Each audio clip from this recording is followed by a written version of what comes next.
સુરત જિલ્લામાંથી ફરી એકવાર નશાનો કારોબારનો પર્દાફાશ થયો છે।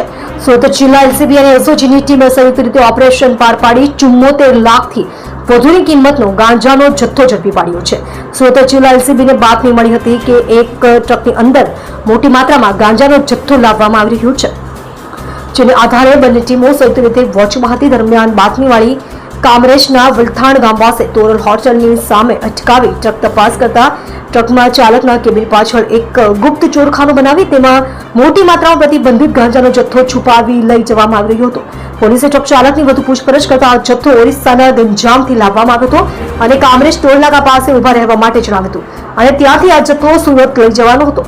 જોકે જથ્થો તેના સ્થળ પર પહોંચે તે પહેલા જ પોલીસના હાથે લાગી ગયો હતો। પોલીસે હાલ ટ્રક ચાલક અને ક્લીનરની ધરપકડ કરી ગાંજો મોકલાવનાર તેમજ ગાંજો મંગાવનાર અને અન્ય એક વ્યક્તિને વોન્ટેડ જાહેર કર્યો છે। તેમજ 74 લાખથી વધુની કિંમતનો 740 કિલોથી વધુનો ગાંજાનો જથ્થો અને ટ્રક મળી 90 લાખથી વધુની કિંમતનો મુદ્દામાલ જપ્ત કર્યો છે।